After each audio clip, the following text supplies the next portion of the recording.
प्रधानमंत्री नरेंद्र मोदी 3 दिवसीय इंडोनेशिया दौरे पर हैं। सोमवार को इंडोनेशिया की राजधानी जकार्ता पहुंचे, जहां एयरपोर्ट पर इंडोनेशिया के राष्ट्रपति प्रोबोवो सुबियांतो ने उनका गर्मजोशी से स्वागत किया। लैंडिंग से पहले इंडोनेशियाई वायुसेना के फाइटर जेट्स ने पीएम मोदी के विमान को एस्कॉर्ट किया। पीएम मोदी के स्वागत में इंडोनेशिया की सैन्य टुकड़ी ने भी अपने कौशल का प्रदर्शन किया। जकार्ता पहुंचने पर हवाई अड्डे पर पीएम मोदी के स्वागत के लिए राष्ट्रपति सुबियांतो के साथ उनके 4 मंत्री भी मौजूद रहे।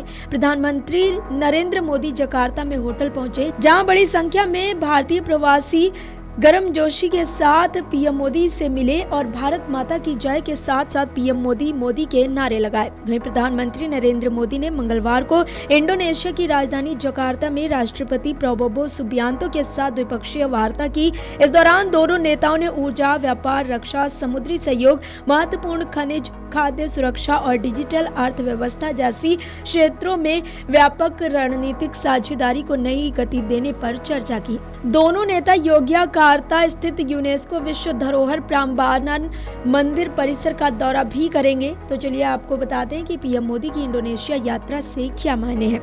भारत के चुनाव प्रबंधन मॉडल को बड़ी मान्यता। इंडोनेशिया के लिए भारतीय सहयोग से ईवीएम विकसित की जाएगी। ऑपरेशन सिंदूर में प्रदर्शन के बाद इंडोनेशिया ने भारत की अस्त्र एयर टू एयर मिसाइल खरीदने का फैसला किया है। महत्वपूर्ण खनिजों की आपूर्ति मजबूत करने के लिए भारत इंडोनेशिया में स्टील, निकेल और रेयर अर्थ मैग्नेट निर्माण में निवेश करेगा। इंडोनेशिया अपने ब्रह्मोस मिसाइल बेड़े का विस्तार करेगा। भारत अतिरिक्त बैटरियों की आपूर्ति में सहयोग देगा।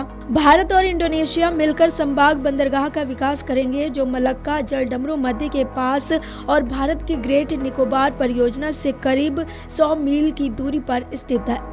बता दें कि प्रधानमंत्री इंडो पैसिफिक मिशन के तहत 6 दिवसीय विदेश दौरे पर इंडोनेशिया के बाद ऑस्ट्रेलिया और न्यूजीलैंड जाएंगे। प्रधानमंत्री मोदी का ये दौरा भारत और इंडोनेशिया के बीच द्विपक्षीय संबंधों को और मजबूत करने के लिहाज से महत्वपूर्ण माना जा रहा है। इंडोनेशिया के बाद प्रधानमंत्री ऑस्ट्रेलिया के प्रधानमंत्री एंथोनी अल्बनीज के निमंत्रण पर मेलबर्न जाएंगे। ये यात्रा व्यापक रणनीतिक साझेदारी को मजबूत करेगी और अल्बनीज के साथ बातचीत में रक्षा और सुरक्षा, व्यापार और निवेश, शिक्षा और गतिशीलता तथा लोगों के बीच संबंधों को और आगे बढ़ाने पर बात होगी। यात्रा के आखिरी चरण में पीएम मोदी न्यूजीलैंड के पीएम क्रिस्टोफर लक्सन के निमंत्रण पर ऑकलैंड जाएंगे। यह दौरा मार्च 2025 में प्रधानमंत्री लक्सन की भारत यात्रा के दौरान द्विपक्षीय संबंधों में बनी मजबूत गति को सार्थक रूप से आगे बढ़ाएगी।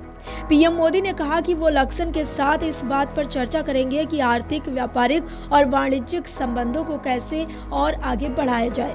इंडोनेशिया में भारत के राजदूत संदीप चक्रवर्ती ने कहा कि भारत इंडोनेशिया के बीच ऐतिहासिक रूप से मैत्रीपूर्ण रिश्ते रहे हैं और पीएम मोदी की यात्रा सहयोग के नए अध्याय खोलेगी। चाहे वो विनिर्माण हो, विज्ञान और प्रौद्योगिकी, अंतरिक्ष, परमाणु या फिर शैक्षणिक आदान प्रदान ही क्यों ना हो। उन्होंने आगे कहा कि ये बहुआयामी रिश्ता है और मुझे लगता है कि वर्तमान भू राजनीतिक संदर्भ में जहाँ दुनिया में इतनी उथल पुथल है, भारत और इंडोनेशिया का मिलकर काम करना दुनिया को एक मजबूत संदेश देता है।